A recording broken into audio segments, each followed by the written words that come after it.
Assalamualaikum warahmatullahi wabarakatuh. Alhamdulillah rabbil alamin. Wassalatu wassalamu ala sayyidil awwalin, sayyidil akhirin, sayyidina Muhammad wa ala alihi wa ashabihi wa li baitihi wa zurriyatihi ajma'in. Amma ba'du. Allahumma bika asbahna wa bika amsayna wa bika nahya wa bika namut wa ilaika nusyur.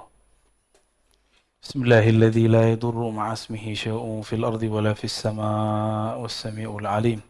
Bismillahilladzi la yadurru ma'a ismihi syai'un fil ardi wala fis samaa'i was-sami'ul 'alim. Bismillahilladzi la yadurru ma'a ismihi syai'un fil ardi wala fis samaa'i was-sami'ul 'alim. Na'udzu bikalimatillahi at-tammati min syarri ma khalaq.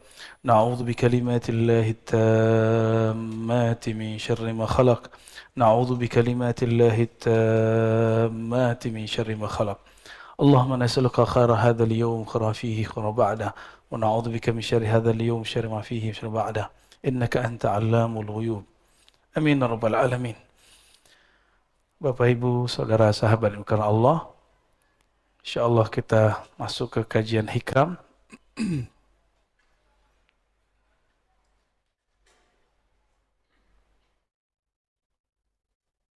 Insyaallah kita masuk ke hikam yang 48 dan 49 ya. Sedapatnya nanti ya. Mari kita baca surah Al-Fatihah. Semoga Allah membuka pikiran hati kita semua dan memberkahi pengarang kitab ini, Al-Arif Billah Ibn Athaillah As-Sakandari. Al-Fatihah. A'udzubillahi minasy syaitonir rajim. Bismillahirrahmanirrahim. Iyyaka na'budu wa iyyaka nasta'in. Ghairil maghdubi 'alaihim waladdallin. Beliau mengatakan min alamati mautil qalb. Tulisannya jelas ya. Min alamati mautil qalb.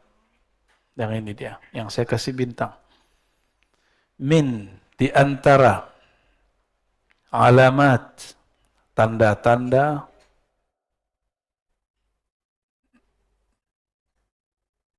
alamat ini artinya tanda-tanda ya.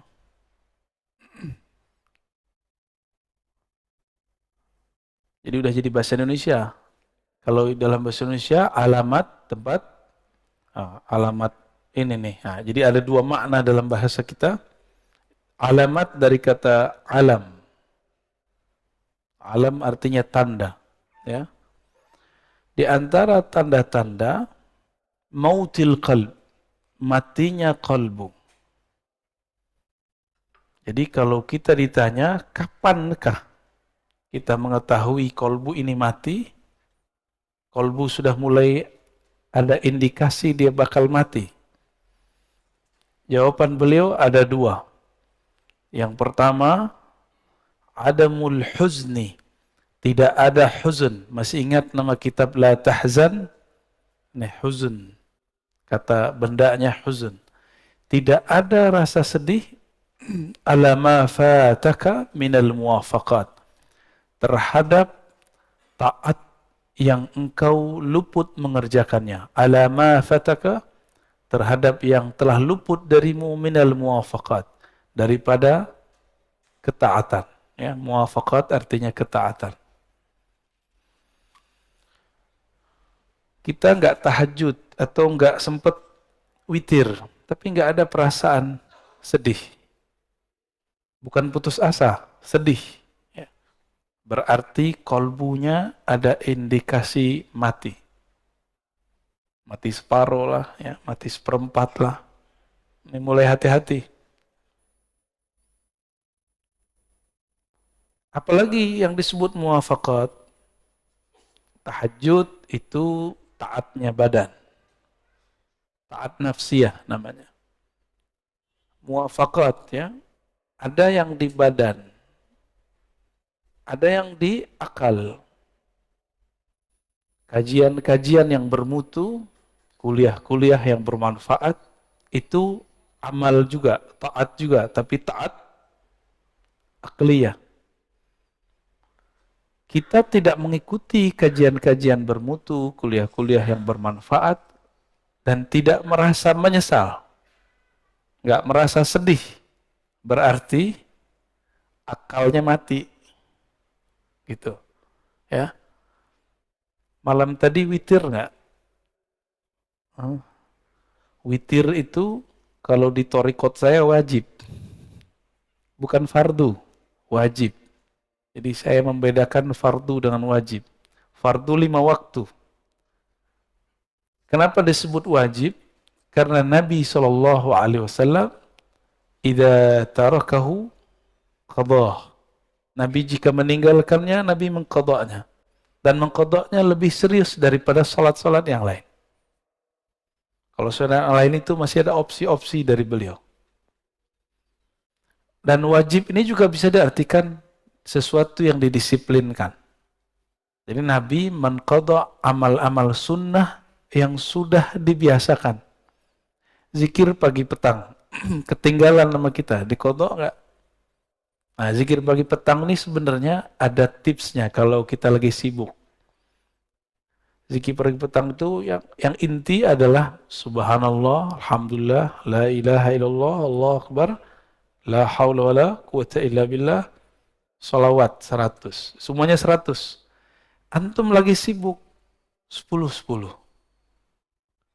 Sibuk juga, yaudah satu napas deh baca 7 kali. Ya. Subhanallah, alhamdulillah, la ilaha illallah. Yang penting ada zikirnya, pagi, sore, pagi, sore, pagi, sore. Tapi kita sesibuk apa sih? Hah?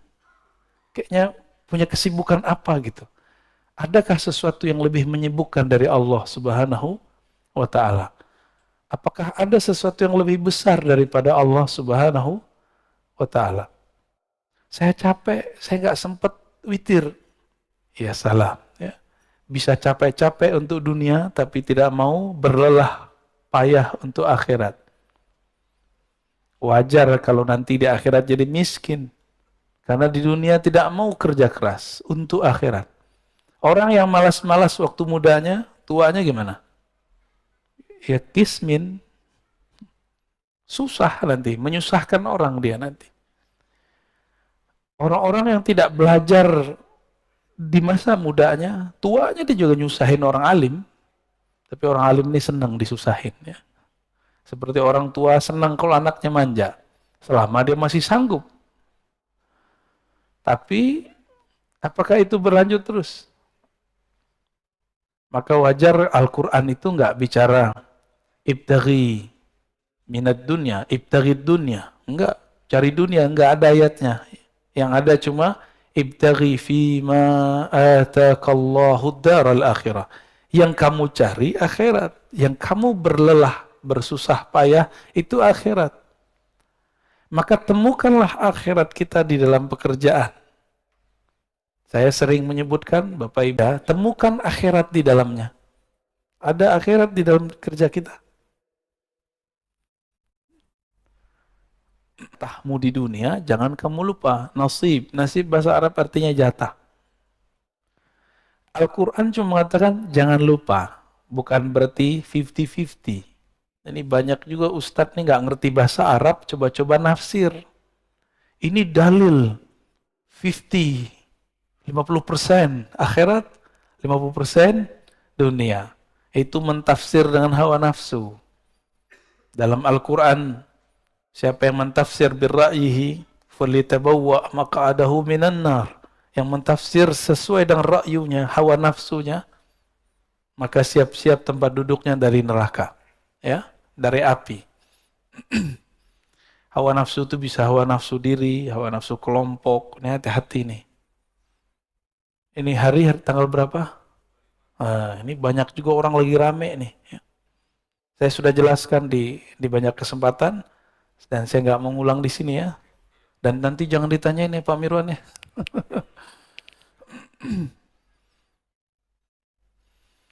Dan yang kedua, tadi yang pertama, ini dia. Yang kedua, tarkun nadam. Tidak ada meninggalkan nadam.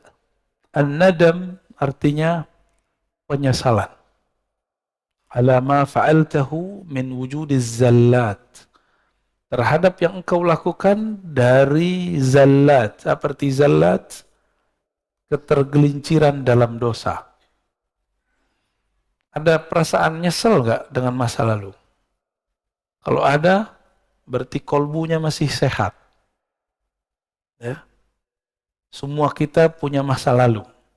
Gak usah disebut-sebut ke orang, gak usah diceritain ke siapa saja. Cukup kisahkan itu kepada Allah. Yani ketika Nabi SAW mengatakan, an-nadamu taubah. Menyesal itu tobat. Jadi ruh dari tobat itu ada penyesalan. Ini bedanya dengan istighfar. Istighfar itu cuma minta dihapus. Tapi kalau taubah, ada rasa menyesal.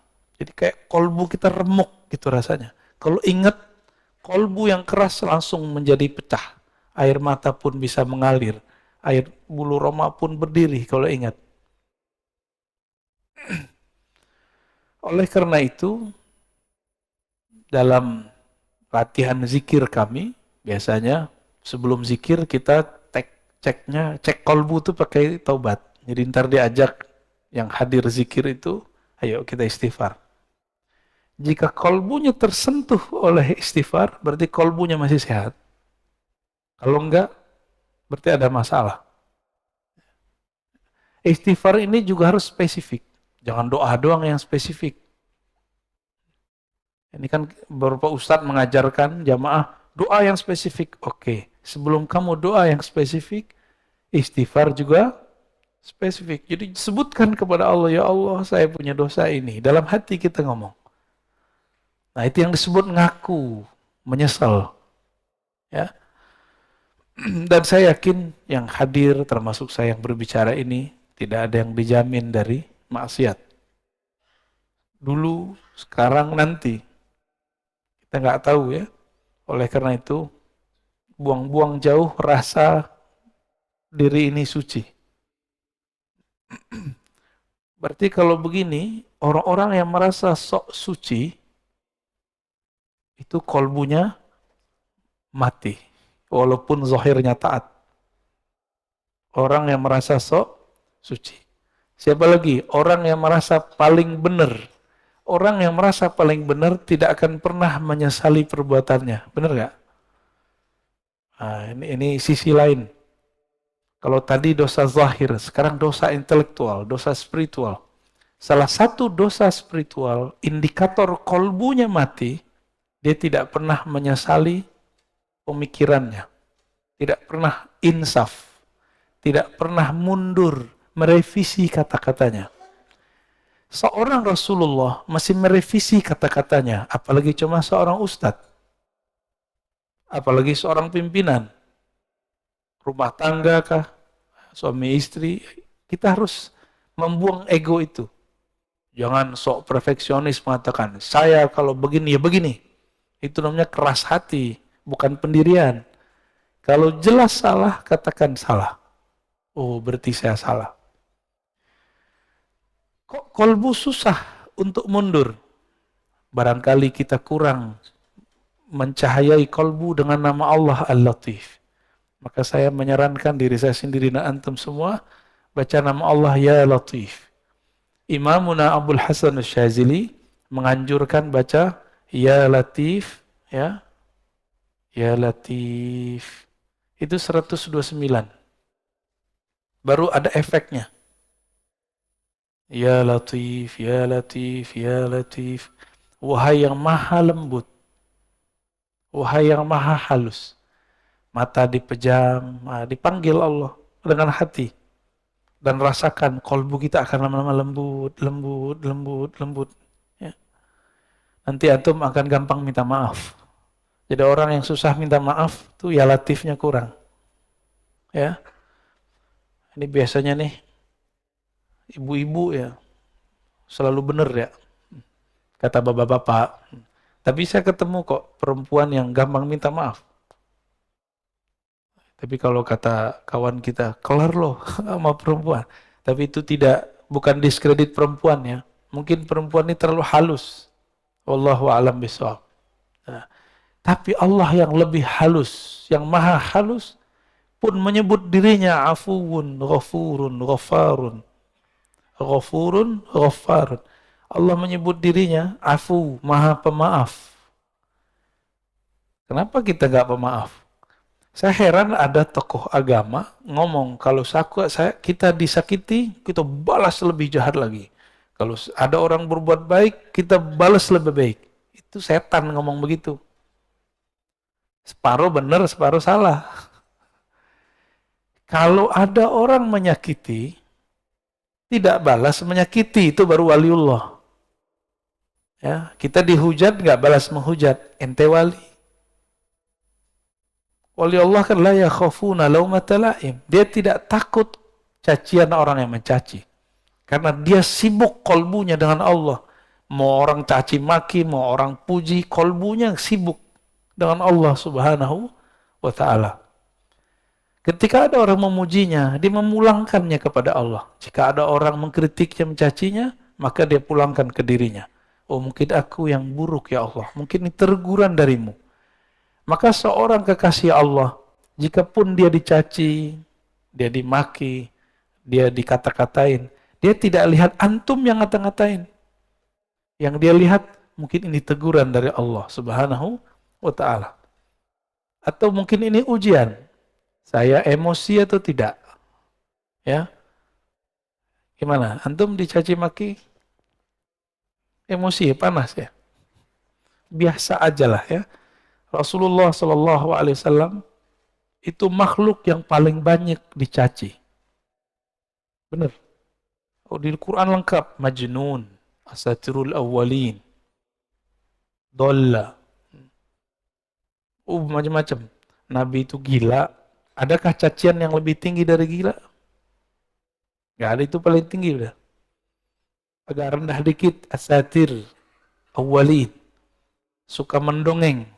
Rasulullah ini suka membawa kisah-kisah masa lalu. Bahkan itu menjadi perintah di Quran. Waqsusil qasasa. Bagi mereka ini dianggap sebagai dongeng. Dongeng apa lagi nih, gitu ya. Terus kalimat berikut, la ya'zum az-zanbu 'indaka 'azmatan tasudduka an husnil dhanni billah. Nah, ini beliau lagi ngasih harapannya. La ya'zumuz zam. Tidaklah dosa itu jadi besar. Azmatan, benar-benar besar. Tasudduka an husniz dhanni billah. Jika engkau menghadapkannya dengan husnuz dzan kepada Allah Subhanahu wa ta'ala. Fa inna man 'arafa rabbahu istasghara fi janbi karamihi zanbah. Orang-orang yang kenal Allah, maka di sisi Allah dosanya jadi kecil.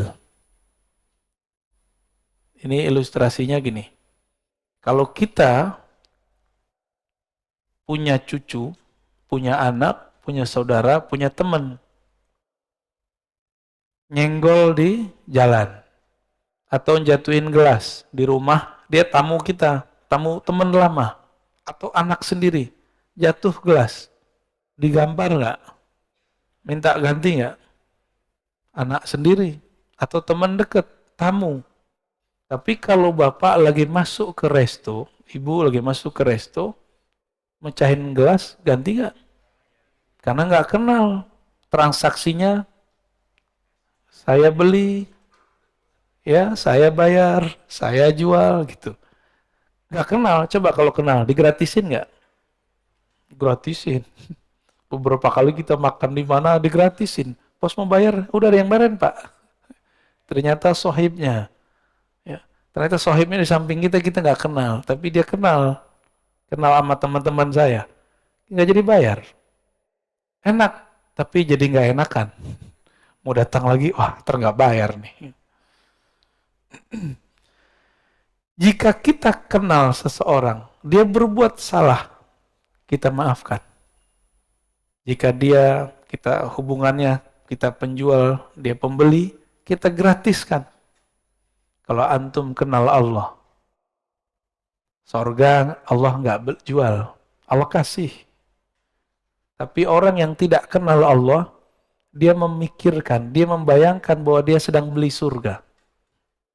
Ya, antum mau beli surga dengan salat subuh tadi yang nggak khusyuk itu, ya, dengan zikir-zikir yang kacau balau itu, dengan tahajud yang tidak disiplin, mau beli surga, yakin? Dengan sedekah yang terbersit, ingin ditambahkan 70 kali, 700. Sholawat, pengen beli mobil. Yang kayak gitu mau beli surga. Ngaca dulu kita ya. Kita ini selalu berpikir kepada Allah itu transaksional. Betul, Allah itu kadang-kadang berbicara kepada hamba dengan cara transaksi. Hal adullukum ala tijaratin tunjikum min adzabin alim. Tapi ini bukan tijarah bisnis antara makhluk dengan makhluk. Ini kita dengan Khalik. Maka kata tijarah di situ jangan diartikan bisnis. Jangan diartikan transaksi. Saya beli surgamu ya Allah dengan sholat. Ngaca dulu. Kita bisa tahajud karena Allah yang membangunkan. Benar nggak? Benar? Atau antum bangun sendiri? Cobain aja alarm 10 kali. Kalau Allah bilang nggak bangun, nggak bangun. Benar? Beberapa kali kita begitu. Nabi SAW sendiri pun tidak memiliki dirinya. Ketika beliau katakan kepada Bilal, "Hai Bilal, tolong jaga." Bilal mengatakan, "Siap." Karena ini lagi di luar, lagi habis perang. Lupa mengatakan insya Allah. Tertidurlah Nabi dan para sahabat. Bilal tertidur ketika bersandar dengan tongkatnya. Nah, itu Rasulullah. Rasulullah aja nggak bisa ngelawan. Nah ini juga bukan menghibur antum yang tiap hari telat bangun ya. Jangan salah paham. Enak amat. Ini kata kunci. Man arafa rabbahu. Siapa yang kenal Allah, maka istasghara, menjadi kecil di sisi karamih. Ada kata kuncinya. Karam. Kemuliaan, kemurahannya. Karena Allah ini pemurah, Allah ini kaya. Maka kesalahan kita dianggap tidak salah. Tapi kenal dulu. Ada orang gak percaya kalau kita ingat Allah, Allah ingat kita. Kalau kita salawat ke Nabi, Nabi kenal kita. Ada yang gak percaya, Pak? Ya, aliran macam apa itu? Kolbunya sejahil apa itu? Nabi mengatakan, "Man shalla alayya sallallahu alaihi asyara marrat." Yang salawat kepadaku sekali, Allah bersalawat kepadanya 10 kali. Orang yang mengucapkan salam kepada Nabi, Nabi mengatakan, "Raddallahu alayya ruhi." Allah kembalikan rohku. Fa'arudda hatta arudda alaihi salam. Lalu aku membalas salamnya. Berarti Nabi kenal gak? Nabi kenal. Dalam hadis yang sahih riwayat Imam Bukhari, ya, bahwa Nabi SAW mengatakan, "Inna a'mal ummati uridat alayya." Atau uridat alayya a'mal ummati. Amal umatku ditunjukkan kepadaku. Nabi kenal sama kita. Ada seorang sahabat yang sirru Rasulullah, sirnya Nabi, ketemu dengan sahabat lain. Begitu juga Salman ketemu sahabat yang lain. Dan mereka kenal, padahal belum pernah ketemu. Apa kata sahabat nih? "Arafa ruhi ruhak." Rohku kenal rohmu. Jadi sahabat-sahabat udah bicara ilmu roh dulu. Kita yang udah telat ya. Sampai sekarang orang masih bertanya, "Wah, Nabi aja nggak dikasih kok tentang ilmu roh." Itu salah tafsir. Yang tidak diberi itu ahli kitab. Coba perhatikan. Yas'alunaka 'anir ruh. Mereka bertanya kepadamu mengenai hakikat alif lam ar-ruh. Ya. Lalu ada lafaznya wa ma utitum minal ilmi illa qalila. Tidaklah kamu diberi. Siapa kamu? Antum. Antum itu yang nanya tadi siapa? Ahli kitab Yahudi. Tidaklah kamu wahai Yahudi diberikan ilmu ini kecuali sedikit. Maka sampai hari ini Yahudi pasti mencari orang yang bisa mengurai ilmu ruh. Jika ketemu bukan bagian dari mereka, bunuh. Musuhi, serang. Begitu. Diserangnya bagaimana? Oh, sekarang cara mereka menyerang pakai orang dalam. Ustadz lawan ustadz. Kiai lawan kiai. Bukan wali lawan wali, Pak. Wali setan lawan wali Allah ya. Ya. Kalau wali Allah nggak mungkin perang dengan sesama wali Allah. Sayyidina Umar dilaporkan oleh orang bahwa ada sahabat Rasulullah Ahlul Badar mabuk-mabuk. Udah dijilid itu dipukul. Terus orang ini mengatakan, yang lapor, wahai Umar, ya Amirul Mukminin, laknat saja dia. Kata Umar, ente boleh hukum dia secara fisik, tapi tidak boleh melaknatnya. Fa innahu yuhibbullaha wa rasulah. Dia sangat cinta kepada Allah dan Rasulnya. Jadi Umar membedakan hukum zahir dengan hukum batin. Hukum zahirnya kalau dia salah dihukum, diiqab, kena sanksi. Tapi batinnya kita nggak boleh main. Batinnya urusan dia. Umar ngerti, apa kata Umar? Hati dia cinta kepada Allah dan Rasulnya. Yang laporin ini yang masalah nih, hatinya nggak hidup ini. Fa inna man arafa rabbahu, ya. Siapa yang kenal Allah, istasghara, maka di sisi Allah menjadi kecillah zanbah, dosa-dosanya. Maka ada ungkapan dalam sebuah riwayat, man nazarallahu ilaih lam yu'azibhu abadan. Siapa yang Allah pandang dia sekali saja dengan rahmatnya, maka Allah tidak akan menyiksanya selama-lamanya. Maka orang-orang Ahlul Badar ini kan dipandang Allah sekali waktu Badar. Allah tidak akan pernah menyiksanya. Umar tahu itu, maka Umar tidak berani bermain hukum batin, hukum rohani. Dia cukup main hukum zahir. Ya. Itu peminum loh Pak. Pemaksiatnya zahir, nggak ada urusan sama politik. Ya. Sayyidina Umar beda pilihan, beda sikap dengan Ali. Mereka jontok-jontokan. Tapi dalam bab kemaslahatan, Umar dan Ali sepakat. Suatu kali Umar Ibn Khattab radhiyallahu ta'ala anhu ingin keluar kota, memimpin pasukan langsung. Datang Ali pakai kuda. Apa kata Ali? Ya Amirul Mukminin, jika engkau mati di tengah jalan, lalu siapa yang ngurus Madinah? Ini tanda Sayyidina Ali tidak nafsu jadi khalifah. Tidak seperti yang diklaim banyak orang. Ini hadis sahih. Apa kata beliau? Jika kamu nanti perang dan engkau mati di tengah jalan, engkau mati di medan juang, lalu yang ngurus kami siapa? Kami masih butuh engkau, wahai Umar. Kira-kira begitu.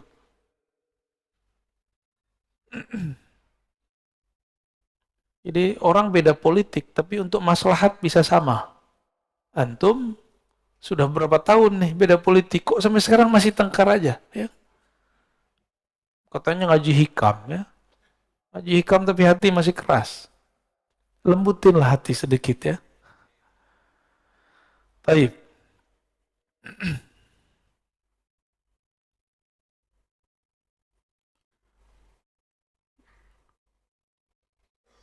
Nomor 50. Ya.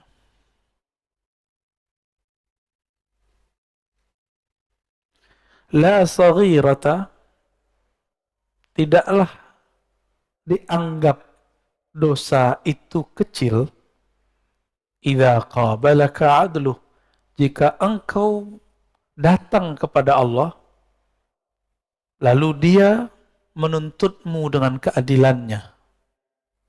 Jadi jangan pernah minta keadilan Allah. Ini kayaknya ada yang minta-minta keadilan Allah ya. Ada yang berani minta keadilan Allah? La saghirata, tidak disebut dosa kecil jika Allah menanggapimu dengan keadilannya. Jadi jangan pernah mengatakan, Allah nggak adil nih. Jangan pernah ngomong gitu. Kok kita yang kena corona? Kok zaman kita yang kena corona? Gitu. Jangan ngomong gitu ya. Orang yang berbicara seperti itu berarti nggak kenal Allah. Bahwa Allah itu sudah banyak memberi rahmat untuk kita. Allah itu sudah banyak maafin kita loh Pak. Di zaman dulu, satu dosa itu langsung diikop. Sekarang udah berapa kali dosa kita lakukan, Allah nggak langsung ikop. Maka ini Allah kasih kesempatan supaya tidak mengulang kembali. Kalaupun terulang, balik aja lagi ya. Jangan kemudian putus asa. Nggak ada kata putus asa kepada Allah. Ini dia, adil. Oleh karena itu, Imam Abul Hasan Al-Asy'ari mengatakan, mintalah rahmatnya. Jangan engkau pernah minta keadilannya. Minta rahmat Allah, maksudnya gini, saya dengan sholat saya tadi, saya nggak yakin Pak bisa masuk surga. Kalau Allah nih hitung-hitungan adil dengan kita, Allah akan bilang, kamu sholat aja nggak khusyuk, terus minta surga. Dibuang Pak. Pasti dibuang. Kemarin makan minum, baca doa nggak? Beneran? Lupa kan? Di awal sama di akhir. Itu aja lupa. Allah itu pengen selalu diingat. Inilah sisi yang kita sebut feminimnya Allah. Allah itu maha feminim. Bukan seperti, ya inilah yang Allah titipkan kepada perempuan. Perempuan kalau kekasihnya tidak ingat dia ngambek. Gitu. Maka Allah mengatakan, ghayur, aku pecemburu yang sangat cemburu. Jadi jangan coba-coba minta Allah pakai keadilannya.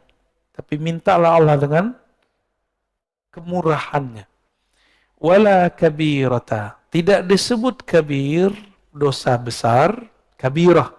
Jadi orang Arab itu kalau nyebut dosa, itu cukup sebutkan kata besar, lalu tambahin ta marbutah. Indikasinya negatif. Yang besar, apa yang besar? Sesuatu yang negatif. Tidak disebut dosa besar jika dia menerimamu dengan fadluh, kemurahannya, dengan anugerahnya. Seorang ayah, ibu melihat anaknya yang salah, itu pakai keadilan atau pakai kemurahan? Jadi kemurahan hati orang tua, maka dia kemudian memaafkan itu anak. Jika seorang ayah kepada anak-anaknya seperti itu, apalagi Allah kepada hambanya. Allah itu lebih sayang kepada kita daripada orang tua. Ya. Sama orang tua sayang-sayang, tapi tongkarnya selalu. Ya. La saghirata ila qabadaka adlu. Tidak disebut dosa kecil jika Allah menerimamu dengan keadilan. Tidak disebut dosa besar jika Allah menerimamu dengan kemurahan. Ya. Maka kita selalu mengatakan, Allahumma inna nas'aluka rahmatak. Ya Allah, kami minta kemurahan rahmatmu. Jangan katakan, ya Allah, inna nas'aluka adlak. Kalau Allah mau mengasih keadilan, maka semua manusia berhak disiksa, kecuali para nabi. Hanya para nabi lah yang betul-betul adil. Dan para wali. Tapi para aulia pun mengatakan, kami ini pendosa. Nabi pun mengatakan, kami ini pendosa. Seorang nabi mengatakan, tidaklah masuk surga seseorang kamu kecuali dengan rahmatnya, bukan dengan keadilannya. Kalau dengan keadilan, ditimbang dulu amalnya. Nah, ini rahasia sebenarnya. Kalau Allah ingin memasukkan seseorang dalam surga dengan keadilannya, maka Allah akan menimbang dengan detail, dengan rigid. Tapi kalau Allah sudah ingin memasukkan seseorang ke dalam surga, maka orang itu ditimbang, dihisap, tidak rigid. Ini yang disebut dalam hadis. Wa yuhasabu, dalam Quran juga ada, wa yuhasabu hisaban yasira. Maka Nabi sampai di ayat itu berdoa, Allahumma hasibna hisaban yasira. Dan di akhirat, si hamba dihisap dengan hisap yang yasir. Yang ringan, yang mudah. Jadi kalau kita, biasanya nih orang-orang lembaga-lembaga yang diakreditasi, petugas akreditasi datang. Kalau udah kenalan, teman sesama kuliah nih, jadi rektor gitu ya, atau jadi direktur. Gimana? Jadilah tahu sama tahu aja deh. Aku tinggal beres, siapin borangnya, udah kita pulang. Langsung dikasih nilai A+, karena sudah kenal. Jadi makanya orang yang memberi akreditasi ini nggak boleh satu, harus lebih dari satu. Supaya ketika dia kenal, dia memberikan kemurahannya tanpa objektif, harus ada juga yang galak-galak dikit gitu. Ya. Beruntunglah kalau punya lembaga, lalu yang melakukan akreditasinya kenal. Ada juga yang lucu. Ada seorang kepala sekolah, dia udah ketakutan, akreditasinya belum benar. Tahu tim akrediturnya dulu adalah siswa dia yang sekarang sudah jadi doktor. Ya, cium tangan ketemu, ya beres. Ya, nggak ada masalah, Pak. Langsung nilainya A.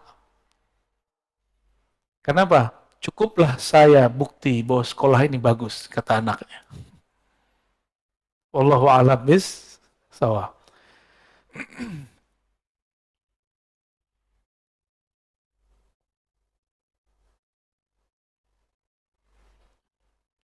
Masih lanjut? Semangat amat ya. Oke, kita lanjut ya, 51. Ini kayaknya hikam terbanyak nih. Ya. La amala arja lil qulub min amalin yaghibu anka syuhudu. Nah ini kayaknya salah ketik ya. Ini kalau bersanad tahu Pak di mana salahnya. Kalau nggak bersanad nggak tahu. Ini kelirunya di sini. Lil qabul. Ini bahasa Arabnya lil qabul. Kebalik sama dia ya. Tidak adalah amalan yang diharapkan untuk lebih diterima. Qabul. Qabul bahasa Arab. Para masyaikh, para habaib kalau penutupan pengajian, penutupan doa, qabul gitu ya. Gabul. Kalau habaib hadrami ngomongnya gabul. Kalau kiai-kiai yang fasih bahasa Arab, qabul. Qabul diterima. Nggak tahu entah cocok logi entah apa, nasinya namanya kebuli. Ya.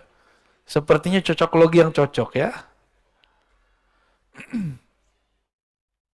Tidak ada amalan yang lebih cepat diterima oleh Allah min amalin, melebihi satu amalan.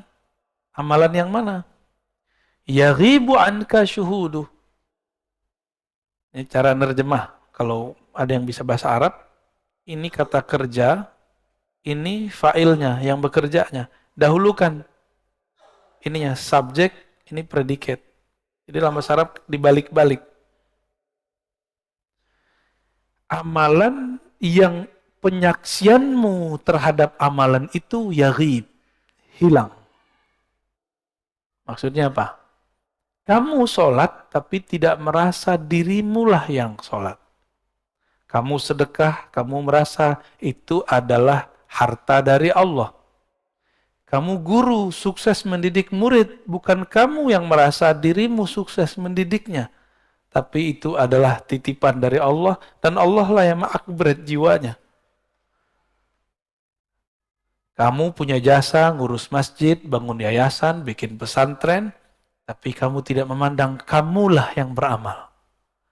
Nah ini pesan juga untuk para pengurus masjid ya, biar nggak makan hati amat ya. Pak Mirwan udah pensiun ya?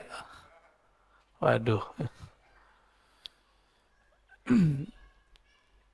Amal yang paling berat di tengah masyarakat itu ngurusin fasilitas bersama. Yang kita sebut wakaf lillah. Kan ini milik Allah. Maka orang yang tulus melakukan ini, tulus ngurusin ini, itu dia dapat amal yang paling besar. Selama dia tidak merasa berjasa. Jadi jangan ada yang ngomong, kalau bukan gua nih yang ngurus masjid, masjid nggak jadi, nggak jalan. Itu langsung dicoret, Pak. Ya, berarti kita memandang diri kita beramal. Sedangkan di sini Ibnu Athaillah mengatakan ciri-ciri amalan yang langsung diterima oleh Allah. Kamu tidak memandang kamu beramal. Jika kamu khidmat, kamu tidak memandang kamu khidmat. Jika kamu takmir masjid, kamu tidak memandang dirimu punya jasa. Jika kamu seorang kiai, guru, semuanya, kamu tidak memandang kamu yang pintar. Ya, kalau nggak saya nggak jadi nih. Kalau kiai lain lagi, kalau bukan saya ngajar, pasti sepi. Pasti santrinya nggak beres. Itu perasaan-perasaan begitu. Dia sedang mengambil hak-hak Allah Subhanahu wa ta'ala. Yang berhak ngomong begitu cuma Allah. Dan dulu para sahabat Nabi radhiyallahu ta'ala anhum, ketika mereka perang Khandaq, perang Khaybar, ada 3 perang. Itu ada namanya Amir ibnul Aqwa. Itu baca syair. Begitu juga Abdullah bin Rawaha. Apa syairnya sama? Laulaka anta ma sallayna mahtadaina. Ya Allah, jika bukan karena engkau ya Allah, kami tidak dapat hidayah. Kami tidak dapat melaksanakan sholat. Nabi di hadapan mereka. Jadi Abdullah bin Rawaha, Amir bin Al-Aqwa bersyair depan Nabi dan para sahabat pun ikut bersyair. Nabi pun ikut berdendang. Jadi Nabi ini suka seni, Pak. Makanya ulama-ulama pewaris para Nabi itu kolbunya pasti ada nilai seninya. Orang-orang yang keras hatinya, bukan pewaris Rasulullah, itu mengharamkan seni secara mutlak. Ya, agak keras, kaku. Sudah paham antum maksudnya? Ya. Tahu sendirilah ya. Saya dulu pernah mengharamkan musik dan itu hampir 5 tahun. 3 tahun sangat keras, 2 tahun berikutnya proses mulai menerima dalam syarat tertentu. Akhirnya sampai hari ini nggak bisa main musik, Pak. Alhamdulillah. Karena dulu mengharamkan semua. Nah, sekarang kita pilah-pilah. Ya, sesuai dengan hadis Nabi SAW bahwa Nabi memilah-milah. Ada syair yang haram, ada syair yang makruh. Ada 5 hukum syair itu. Haram, makruh, mubah, bahkan dianjurkan, bahkan ada yang wajib. Syair-syair jihad yang dulu dibaca oleh Abdullah bin Rawaha itu wajib dikemenangan kembali. Inilah yang dihidupkan oleh Sultan Al-Muzaffar, dibaca kembali ketika umat Islam di zaman itu diajak jihad melempem semua. Maka beliau bacakan syair-syair itu dalam sirah-sirah Nabi. Inilah awal maulid Nabi di tengah umat Islam Sunni, bukan dari Syiah. Ya, ini masjid ini ada maulid nggak kemarin? Ada. Alhamdulillah. Ya. Wa yuhtaqaru 'indaka wujuduh. Dan dianggap remeh di sisimu wujud amalmu. Nah, ini ciri-ciri orang yang amalnya diterima 2 aja. Dia tidak memandang beramal dan memandang jasa-jasanya kecil. 2 aja. Nah, kita masuk yang mana? Ya. Saya kaget di beberapa masjid itu pengurus-pengurus lama itu ngomong, Ustadz, naik tuh alisnya. Kalau bukan karena saya, ini masjid tidak jadi. Ya salah. Ini masjid Allah. Ente nggak ada juga Allah jadiin ya. Cuma nggak mungkin saya ngomong begitu sama dia kan. Ya tersinggung dia. Sebenarnya saat itu saya tersinggung.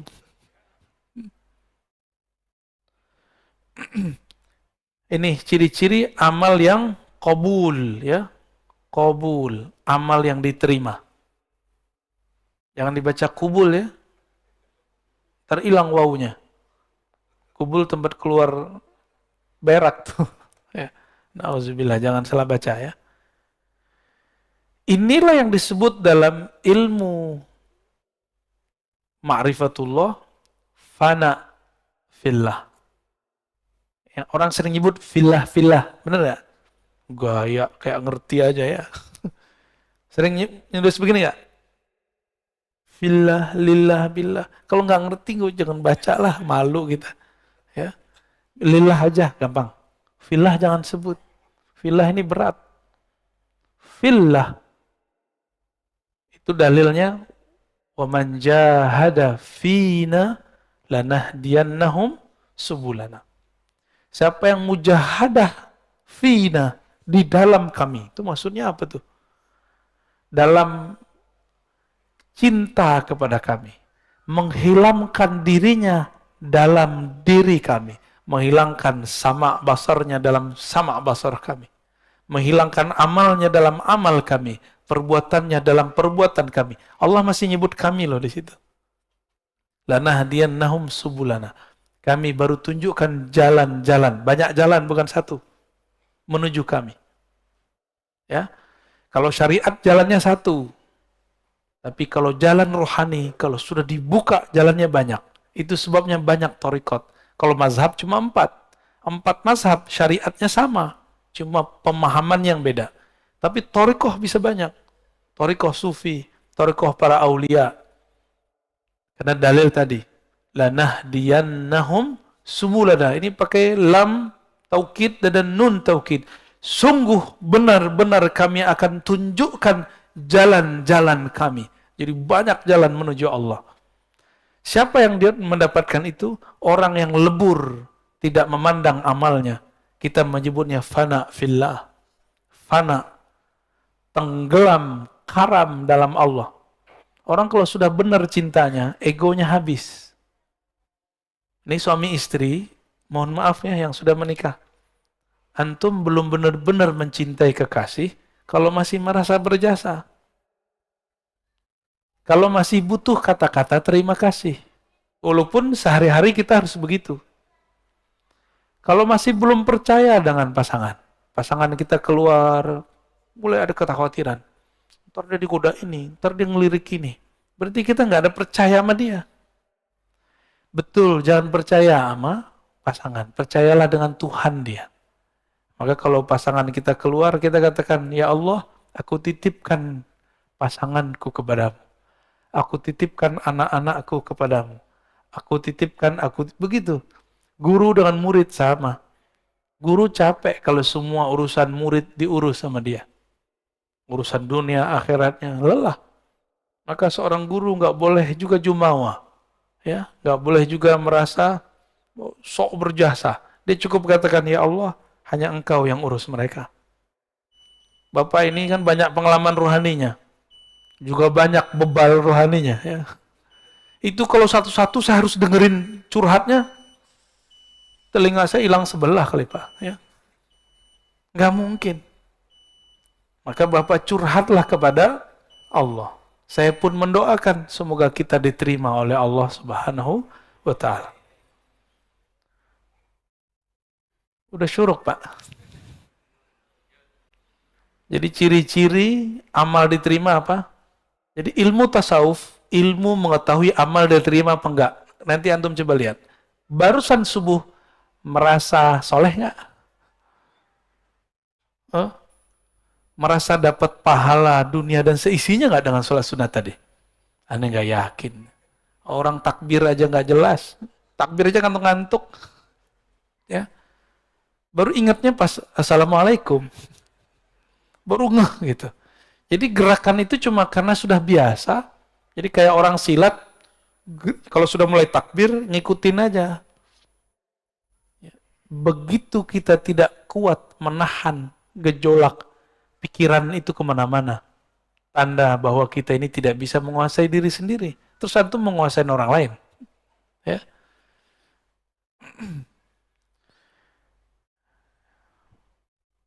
Kita tambahlah dikit ya. Innama aurada alaika al-warid. Ini ada istilah namanya warid. Ada wirid, ada warid. Ini dua ya. Ini dua hal yang beda. Apa arti warid? Nah, dari warid kita mulai. Warid itu anugerah rohani yang Allah berikan. Bahkan tidak hanya rohani, juga materi. Itu warid. Orang-orang ahli hikmah ini bukan hikmah yang hikmah rohani, tapi hikmah kebatinan. Mereka mencari warid dengan mencari kesaktian. Baca ini, kamu begini. Maka muncullah ada mahabbah Sulaimaniyah, ilmu pelet Sulaiman. Bacanya ayat supaya orang tunduk. Apalagi ada namanya pukulan sakti. Itu dibaca ke tangan, inna batsya rabbika lasyadid. Tembus. Tar tangannya kalau mukul orang kayak Nabi Musa. Sekali pukul mati. Antum mau yang begitu? Mau yang begitu? Nanti kalau perang sama Dajjal boleh. Kalau sekarang masa mau temenan sendiri? Oke, nggak segama sama saya. Nggak segama kan masih sebangsa. Ya? Masih senegara. Atau masih sesama manusia. Jadi warid itu anugerah. Wirid itu amal yang dirutinkan. Apa arti wirid? Nah, warid bisa jadi bukan berarti kesaktian ya. Bisa kesaktian, bisa kesejahteraan, tapi itu zahir. Baca waqiah supaya harta melimpah. Saya mau tanya sama antum, kalau antum gak baca waqiah, rezeki udah ada belum? Berarti waqiah untuk apa? Maka sekarang hikmahnya jangan hikmah rendahan. Hikmah itu ada dua. Hikmat al-batiniyah, ya, ad-daniyah.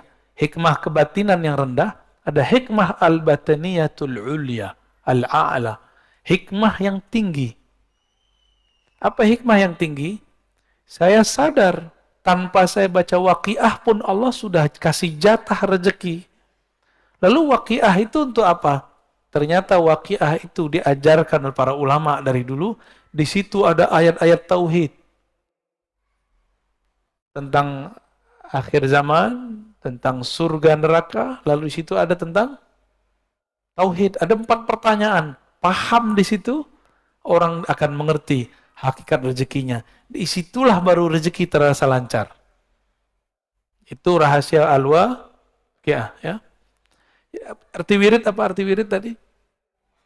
Amalan yang sudah dirutinkan, diulang-ulang-ulang. Ya.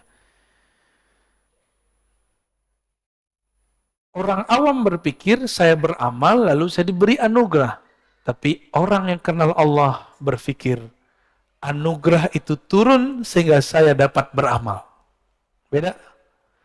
Karena ada anugerah nikmat batin dari Allah, nikmat Islam, iman, ihsan, kita bisa bangun dan kita bisa ngaji pada pagi ini.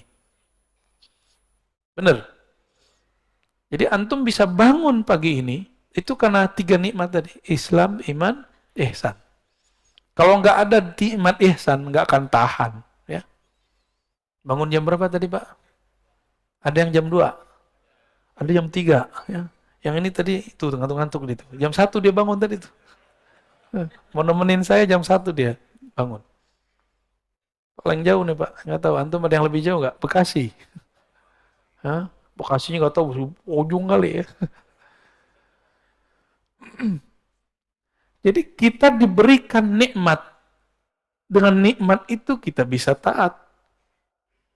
Ini rumus orang arif billah, orang kenal Allah. Tapi kalau orang jahil billah, dia taat, merasa taat, lalu dengan taat itu dia merasa dapat nikmat.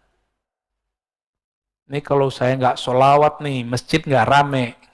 Ada yang ngomong gitu nggak? Hah? Ini pesantren kalau saya nggak baca Quran nih, nggak ada cahayanya. Cahaya itu turun dahulu ke dalam hatimu, baru kamu bisa baca Quran. Jangan dibalik. Karena nur itu jatuh ke dalam kolbumu, barulah kamu bisa bangun di pagi ini. Baru bisa kemudian mendengarkan taklim. Kira-kira seperti itu ya. Jadi jangan GR. Nah, maka dikatakan di sini, innama aurada alaikal warid. Allah memberikan warid litakuna bihi alaihi waridan, supaya kamu dengannya warid itu, dengan anugerah itu, alaihi terhadapnya waridan, datang. Ini waridan di sini artinya datang. Warid yang pertama artinya anugerah. Tuh beda, satu jumlah, satu kalimat, lafaznya sama, artinya beda. Kalau nggak bersanad nggak bisa paham. Inilah nikmat bersanad. Kita bisa memahami sesuatu tanpa perlu keliru ya. Jadi warid yang pertama anugerah rohani. Warid yang kedua kamu datang kepada Allah SWT. Nah, tadi saya mengatakan apa? Karena nur itu turun kepada kita, kita bisa sholat tahajud. Bukan karena kita tahajud kita dapat nur, gitu ya. Nur apa yang ada di kolbu? Ternyata disebutkan di dalam surat At-Taghabun. Siapa yang percaya kepadanya, may yu'min billah, percaya aja sama Allah, Allah akan bimbing kolbunya. Bimbingan kalau nggak pakai cahaya nggak bisa, ya. Allah kasih nur. Coba Bapak Ibu, kalau nggak ada cahaya bisa lihat nggak? Nah, cahaya batin itulah anugerah hidayah dari Allah Subhanahu wa Ta'ala. Inilah nikmat yang mesti kita syukuri. Ini terakhir ya.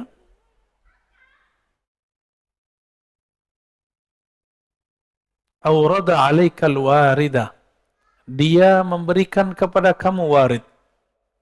Liyatasallamaka min yadil aghyar. Agar engkau selamat daripada gangguan selainnya. Aghyar. Waliharriraka min rikil athar. Lalu membebaskan kamu, memerdekakan kamu dari penjara, tawanan, athar, alam semesta. Maksudnya gini, Allah itu berikan kamu anugerah rohani supaya tidak bergantung kepada guru, supaya nggak bergantung kepada obat, makanan. Kita tetap berguru, kita tetap minum obat, tapi yang kita minta kepada Allah hidayah. Ketika minum obat, gantungnya ke Allah. Apa yang kita gantungkan? Aku meminta kesembuhan darimu ya Allah. Sehingga nanti jika obat habis, nggak panik. Karena kesembuhan dari, sehingga jika guru mati wafat, innalillah wa inna ilaihi rajiun, nggak goyang. Ya, maka saya mengajak kepada para guru, para kiai, para mursyid, para murabbi, jangan buat murid-murid itu bergantung kepada kita. Jangan buat murid-murid bergantung kepada sosok kita. Tapi buatlah murid terlatih dengan amal-amal, amal fikriyah, amal fikrah, amal qalbiyah, amal qalbu, lalu amal badaniyah, amal badan. Syukur-syukur jika ada amal ruhiyah, ma'rifatullah. Jadi jangan bergantung kepada kiai, kepada guru. Guru manusia, jangankan guru, Rasulullah pun wafat, benar. Rasulullah udah wafat kan? Hanya Nabi Isa, Nabi Khidir, Nabi Ilyas yang masih hidup. Nabi Khalid itu dikubur, dia pesan. Nabi Khalid bin Sinan, ada Nabi Khalid bin Sinan. Beliau pesan kepada kaumnya, jika aku dikubur, tolong nanti digali lagi. Setelah kalian gali, aku akan hidup kembali. Jadi Nabi Khalid itu belum mati, Pak. Maka sekarang di alam barzakh, Nabi Khalid itu masih aktif. Ya. Begitu imam-imam kita menjelaskan, Ibn Arabi dan imam-imam yang lain. Nabi Khalid bin Sinan.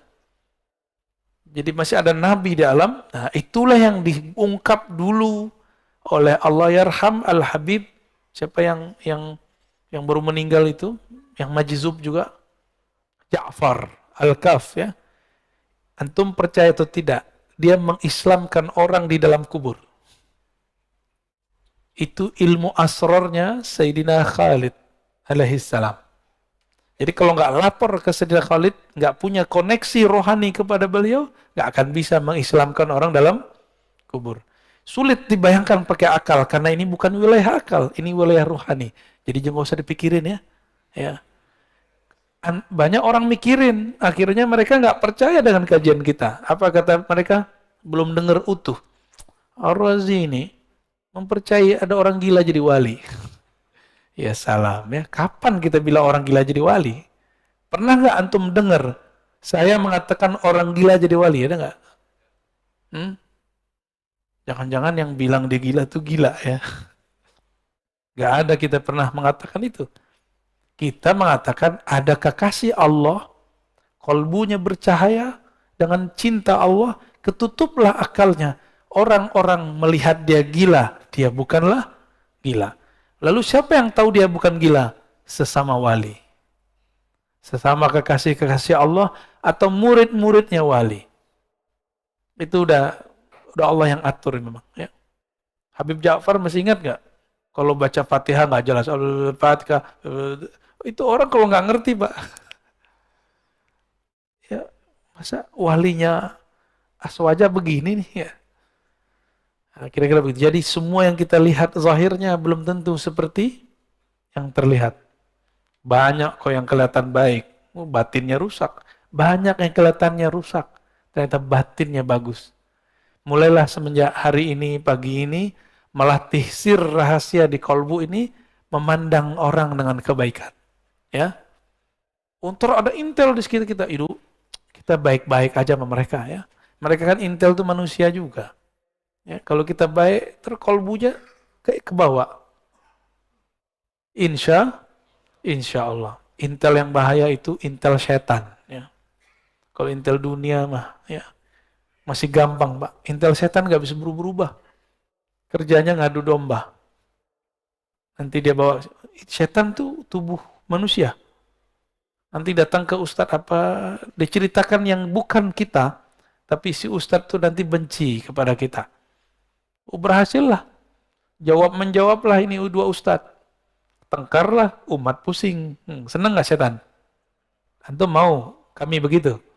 Jadi jangan adu-adu kita ya. Gak mau kan jadi intel setan? Oke. Baik Bapak Ibu yang melakukan Allah, sahabat-sahabat semua, di pagi yang penuh berkah ini, di hari yang mungkin ada saudara kita yang sedang merayakan hari mereka, kita tidak usah ribut di situ ya. Kita ributkan apakah kolbu ini kenal Allah. Siapa yang kenal Allah, fakulu yaumin id. Setiap pagi rasanya hari raya. Ya, tidak perlu nunggu Idul Fitr dan Idul Adha. Mungkin ada dua pertanyaan, silakan satu dari laki-laki, ikhwan, akhwat. Satu ya, silakan satu dan belakang dua ya. Silakan.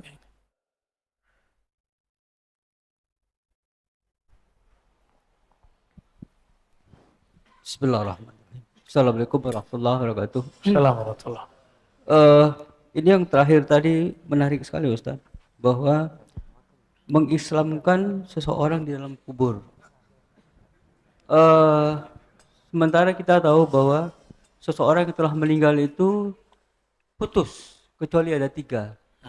Adalah amal yang mengalir, kemudian anak yang mendoakan, kemudian ilmu. Kemudian bagaimana caranya kita bisa mengislamkan seseorang di dalam kubur? Baik. Bapak masih pakai pikiran, Pak, pakai akal. Ya, ini ranahnya sudah ranah spiritual. Yang mati itu jasad. Jasad Bapak kalau mati, mati sudah. Tapi Bapak tunggu nanti. Kalau jasad ini mati, ruh Bapak masih hidup. Dan itu bisa koneksi sama saya. Bisa koneksi sama orang. Kalau orangnya dia wali Allah, Bapak datang ke dia, dia ngerti. Datang nih yang nanya dulu nih. Karena ruh mengenal ruh, kolbu mengenal kolbu, akal mengenal akal. Contoh gampang gini, Bapak pintar bahasa Inggris. Ada orang ngomong bahasa Inggris. Ini British nih. Ini Britishnya gaya-gayaan nih. Ini American nih. Ini gaya-gaya English jiran nih ya. Singapura. Kan unik-unik tuh ya. Ada juga ala Hong Kong kan. Ada yang Filipina juga. Wah, sama. Kami bahasa Arab juga sama. Orang kalau dengar, ini Arab Gontor nih. Ya. Dengar lagi. Wah, ini Arab Jawa nih ya. Alhamdulillah. Ada lagi orang Sumatera. Bismillahirrahmanirrahim. Rahman. Rohnya jadi ra semua, Pak. Wah, orang Sumatera nih ya. Tuh orangnya tuh.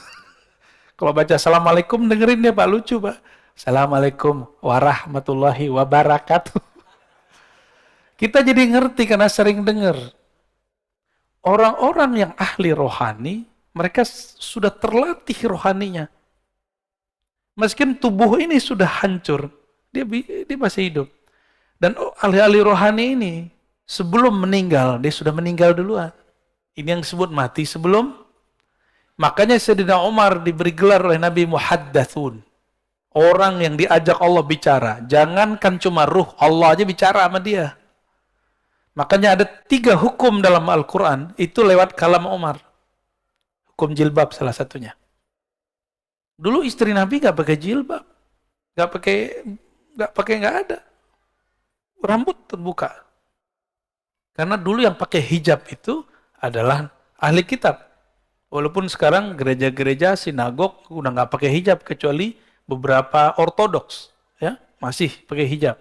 Jadi kalau ada nih orang gereja, orang ortodoks menggunakan jilbab, bukan berarti mereka memalsukan agamanya supaya orang Betawi ikut mereka gitu, bukan ya? Kan ada tuh gereja Betawi. Emang ada dalam ajaran mereka, Pak. Duluan mereka kali yang pakai jilbab, pakai hijab. Maka kita lihat ada istilahnya Pak, suster gitu ya. Itu. Ahli rohani, jika mereka sudah terlatih, ya di sini ruhnya sudah bisa kemana-mana Pak. Ya Rasulullah, gak usah Rasulullah lagi deh, Umar aja deh.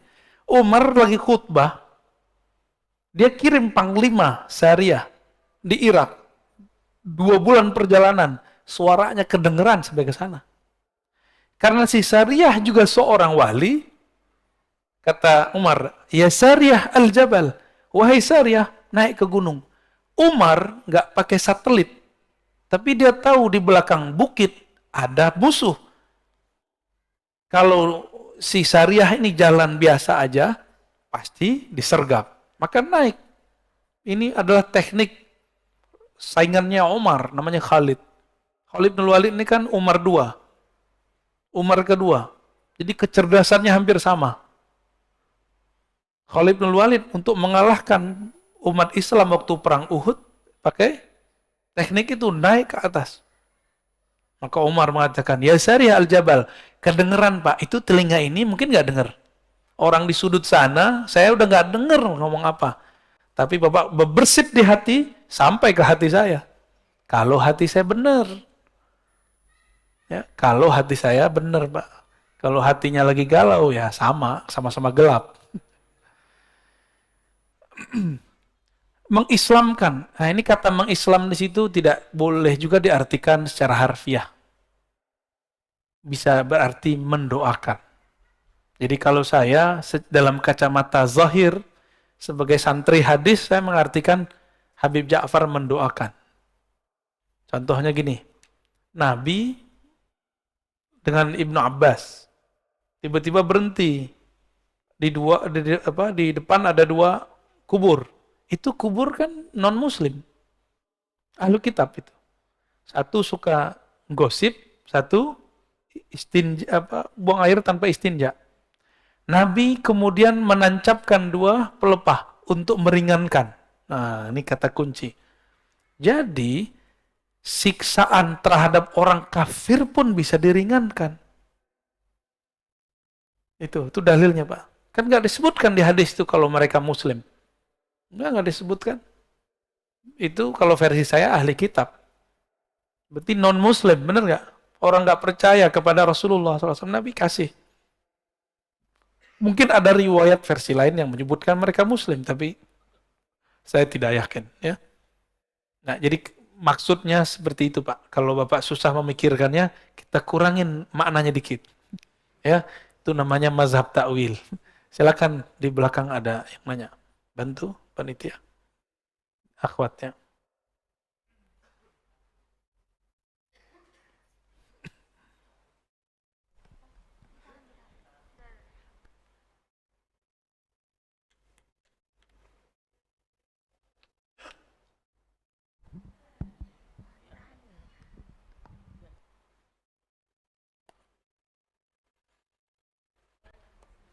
Assalamualaikum warahmatullahi wabarakatuh. Waalaikumsalam warahmatullahi. Terima kasih yang diberi kesempatan kepada saya. Alhamdulillah. Semoga sehat Buya, Amin. Ya Allah. sekeluarga. Amin. Amin. Ya Allah. Ada yang mau saya tanyakan. Ini juga dengan teman-teman saya, bukan atas pertanyaan pribadi. Yang pertama, apakah memang belajar zikir itu harus ditalkin? Dan oleh siapa nanti ditalkinnya? Misalkan kami ini teman-teman ada niat ke sana. Karena ada yang mengatakan tidak usah seperti itu, cukuplah zikir yang setelah sholat kan ada, sudah itu aja. Yeah. Nggak mesti seperti itu banget, seperti itu, ada tanggapan. Yeah. Nah, itu pertama. Yang kedua, bagaimana Buya mensikapi perjuangan Habib Rizik itu, seperti itu. Pak Mirwan yang jawab tuh. Oke, baik. Itu saja. Terima kasih. Assalamualaikum warahmatullahi wabarakatuh. Assalamualaikum warahmatullahi wabarakatuh. Yang pertama, yang kedua kalau sempat ya. Yang pertama tentang talqin. Nggak usah lah gitu-gitu amat. Nah, itu karena dia belum tahu rahasia talqin. Ya.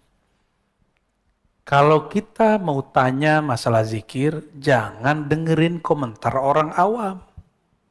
Atau ustadz yang awam dalam zikir. Ustadz ini kan juga ada spesialisasinya. Ada yang spesial sholawat. Ada maulidan mulu. Ya, talqin nggak pernah. Ada yang cuma bid'ahin talqin mulu sama sholawat. Itu ada juga. Yang ngerti talqin, orang bersanad, karena talqin itu ada sanadnya kepada Rasulullah Sallallahu Alaihi Wasallam. Dalil talqin di Quran ada. Fa'alam annahu la ilaha illallah. Itu dalil talqin. Apa arti talqin?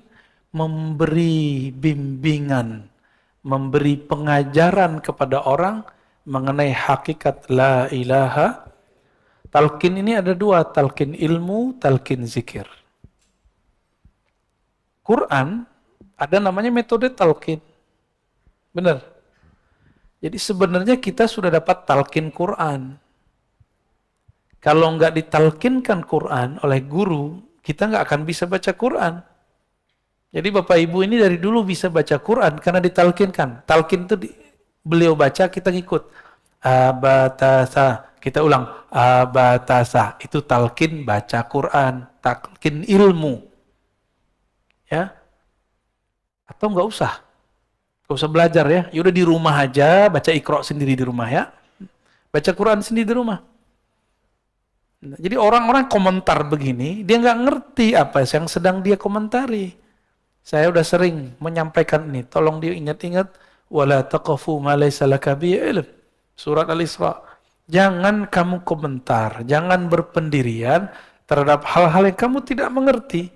Ilmu itu pengetahuannya sudah jelas. Ujung pangkalnya, dalilnya apa. Kalau tidak katakan, oh saya nggak mengerti talqin apa. Gitu aja. Ya. Yang kedua, di dalam hadis, ada hadis Muslim, Nabi mengatakan, laqinu mautakum la ilaha illallah. Talqinkan mauta. Apa arti mauta? 3 maknanya. Orang yang akan mati, yang sedang mati, yang sudah mati. Yang ngomong Imam Ibnu Rif'ah. Diulang oleh Imam Nawawi, diulang oleh Imam Subki, diulang oleh imam setelah mereka. Ada 3 makna ya. Apa aja? Ini bakal mati nggak? Berarti wajib talqin. Yang kedua, sedang. Yang ketiga, Ya, dalam riwayat Imam Ibnu Abi Syaibah, Nabi ditanya, bagaimana untuk orang hidup, wahai Rasulullah? Nabi mengatakan, lebih baik, lebih baik. Jadi mending kita dapat talqin masa-masa hidup, daripada dapat talqin nanti waktu sakarat. Siapa tahu nggak bisa dengar. Udah pernah lihat orang sakarat belum? Dia nggak bisa dengar. Dia melihat tapi bukan kita. Dia ngelihat nggak tahu kemana ngelihat. Dia ngambil nafas tapi nafasnya sudah tersengal-sengal. Apalagi dalilnya? Dalilnya banyak. Ada di riwayat Imam Ahmad, Imam Tabarani, bahwa Nabi SAW mentalkin Ubadah bin Samit, mentalkin Sayyidina Ali, mentalkin sekelompok sahabat. Ada talqin jama'i, berjamaah. Ada talqin furoda, ya, sendiri-sendiri. Gak tahu nih ahwalnya datang kapan nih saya mentalkin di sini. Tapi beberapa kawan sudah, ya. Karena mereka mau ngikutin baca ya Hayyu ya Qayyum setiap hari dengan jumlah yang sudah saya sebutkan, ya. Mungkin pada iri kali ya, waktu saya ke Martapura langsung talqin. Antum jangan iri, itu muridnya Abah Guru Sekumpul. Itu mereka tidak pernah meninggalkan maulid setiap pekan. Sholawat terus, nggak pernah sepi dari sholawat. Itu orang-orang Banjar sana. Mereka datang dari berbagai provinsi. Itu saya talqin di tengah hutan, Pak. Itu bukan tengah kota itu. Itu wilayah. Dulu sempat konflik. Itu kan gunung emas itu. Ditutup oleh pemerintahnya. Dijadiin tempat zikir. Canggih nggak tuh? Tadinya orang pada eksploitasi alam. Ngapain mereka di situ? Tambang. Kalau tanah udah ditambang, hancur nggak? Bapak pergi ke Bangka. Itu tambang-tambang pribadi. Waduh, kalau kita naik, udah kayak orang kudisan itu pulau. Ya mohon maaf orang Bangka ya. Itu harus dibenerin tuh. Gimana cara benerinnya? Saya nggak tahu. Ditutup. Nah kemarin kita buat zikir. Saya tadinya nggak tahu. Tapi ketika datang, kok udaranya enak. Masih banyak kunang-kunang. Tahu kunang-kunang? Ini pencirian dalam ekologi, kalau masih ada hewan-hewan tertentu, kita lihat, kita hirup baunya, atau kita lihat indikatornya, berarti udaranya masih bagus. Dan orang datang ke situ. Kita dari kota tuh, kota Martapura, Banjarbaru ya, ke sana jauh sekali ada 1 jam. 1 jam udah pakai patwal.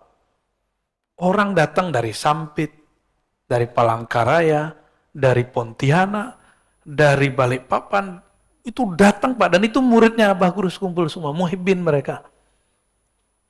Abah Guru Sekumpul wafat tahun berapa dulu? 2004 atau 2005? Ya, 2004 ya.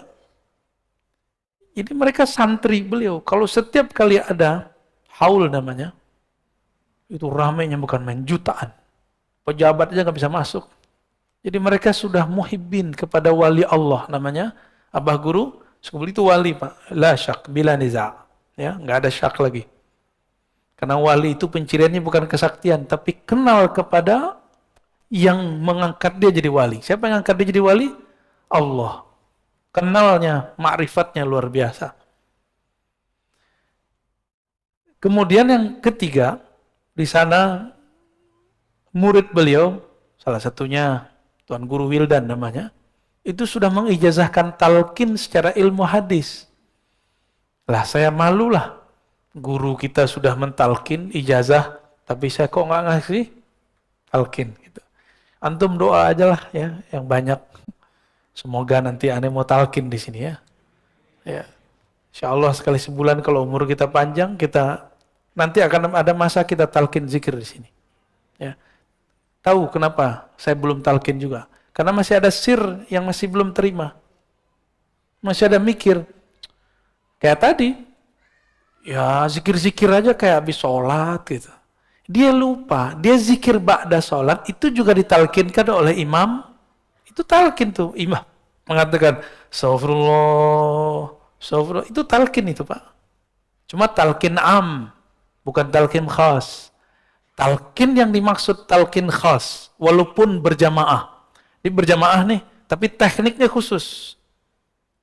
Kalau am, imamnya baca sendiri, kita ngikut. Kalau khas, dibimbing kata per kata, lafaz per lafaz. Insya Allah, ya doa aja lah. Ya. Kalau nggak sempat ya, semoga husnul khotimah semua. Bagaimana dengan Al-Habib Rizik Syihab? Antum sudah tahu mauqif pendirian saya. Saya mencintai semua Habib. Semua Habib saya cinta. Mau Habib alim, Habib jahil, saya cinta. Mau Habib berpolitik, Habib tidak berpolitik, saya cinta karena dia zuriat Rasulullah Sallallahu Alaihi Wasallam. Tapi saya punya pendirian, saya juga ngaji, mereka juga ngaji. Mungkin kami beda guru. Dalam beberapa mazhab pemikiran mungkin kami berbeda dengan Habib. Boleh nggak? Habib sama Habibnya beda. Habib Quraisy Syihab beda dengan Habib Rizik. Habib yang sering isi di sini, Habib Jindan beda dengan Habib Rizik. Maka pro kepada salah satunya bukan berarti pro kepada kebenaran. Itu mahabbah antum aja. Senangnya pergerakan yang mana? Saya terbebas, terlepas dari semua pendirian keagamaan atau politik mereka. Saya cuma mengatakan, ana uhibbukum ayuhal habaib. Aku cinta kepada kalian semua. Karena Nabi SAW mengatakan, ahibbu ahla baiti hubban li. Cintailah ahlu baitku karena engkau cinta kepadaku. Karena saya memandang nasabnya Habib Rizik, nasabnya Habib Jindan, semuanya zuriat Rasul. Di darah mereka ada darah suci Rasulullah SAW. Karena hormat kepada darah mereka, nasab mereka, maka kita cinta kepada mereka. Tapi tolong bedakan cinta dengan fikrah.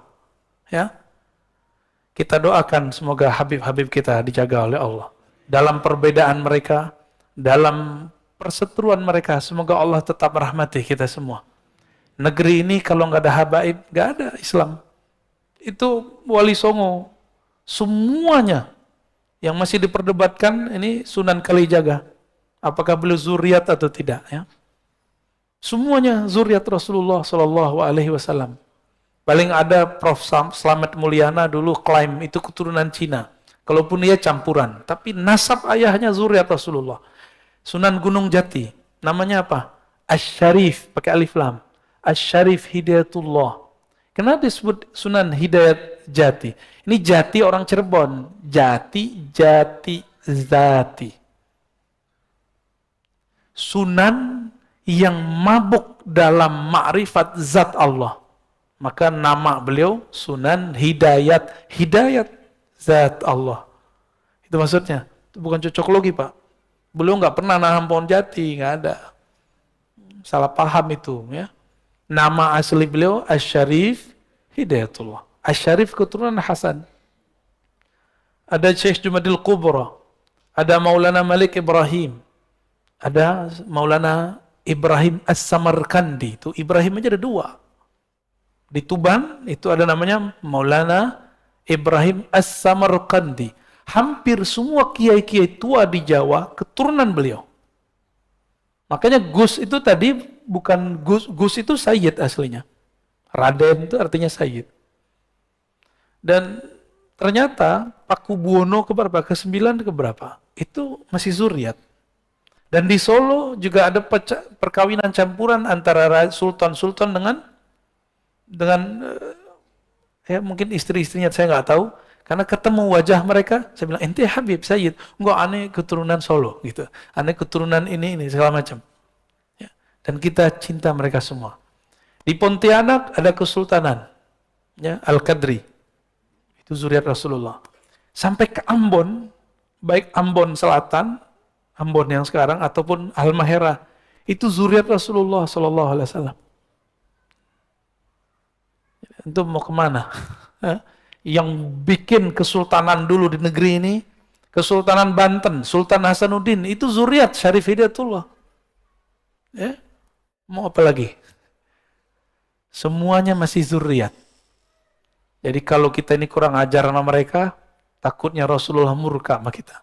Dan yang paling berat, bahwa nasab Nabi ini adalah pencirian Imam Mahdi. Maka ciri-ciri pengikut Dajjal di akhir zaman ini tidak percaya Habib bahwa mereka keturunan Rasulullah sallallahu alaihi wasallam, ya. Maka Antum yang cinta dengan Habib Rizik, saya juga cinta Habib Rizik. Antum yang cinta Habib Jindan, saya juga cinta Habib Jindan. Apalagi guru-guru mereka, Al-Habib Omar. Ya, ada di Jawa Timur, Habib Taufik. Tapi saya juga cinta dengan Habib Quraisy Shihab. Ya. Terus tiba-tiba orang kayak antum yang nggak kuliah S1, S2, S3, tafsir seperti beliau, berani mengomentari tafsirnya. Ngaca dulu. Yang paling lucu LC, baru S1 berani komentarin profesor doktor. Pak Quraisy Shihab itu S1, S2, S3-nya tafsir. Penafsiran dia yang sekarang itu hasil dia ngaji di Al-Azhar. Jika berbeda, cukup katakan, oh saya kurang cenderung kepada tafsir Pak Quraisy, saya senangnya tafsir fulan, gak apa-apa. Tapi jangan menghujat, sok-sok pinter, ya. Nanti dihisap semua loh, hati-hati. Dulu saya begitu Pak. Dulu saya termasuk yang menghina Quraisy Shihab. Saya dulu menghina beliau. Ternyata kualat. Disuruh jadi host, jadi MC waktu seminar. Di situ kita kenal beliau, Masya Allah orangnya tawadhu sekali. Sangat-sangat tawadhu. Ya. Negeri ini dibangun dulu beberapa persennya oleh zuriat Rasulullah SAW. Maka kalau sekarang mereka berbeda, ya karena memang dari dulu mereka berbeda. Kita doakan Habib Rizik, semoga Allah jaga dia. Semoga beliau segera keluar. Semoga nanti tambah adem, ya. Semoga nanti para Habib kita pergerakannya bertambah mesra. Amin ya Rabbal. Untuk para habaib, mari kita bacakan Al-Fatihah. A'udzubillahi bismillah. Iya kenapa? Shiratal ladzina an'amta 'alaihim ghairil maghdubi 'alaihim waladdallin. Amin. Demikian Bapak Ibu, ya. Saya tidak berbicara politik, tapi di belakang politik aja.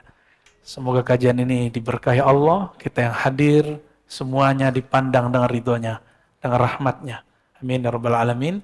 Mohon maaf atas salah dan kurangnya. Allahumma salli ala nabiyyina Muhammad, subhanakallahumma wa bihamdika, asyhadu an la ilaha illa anta astaghfiruka wa atubu ilaik. Assalamualaikum warahmatullahi wabarakatuh.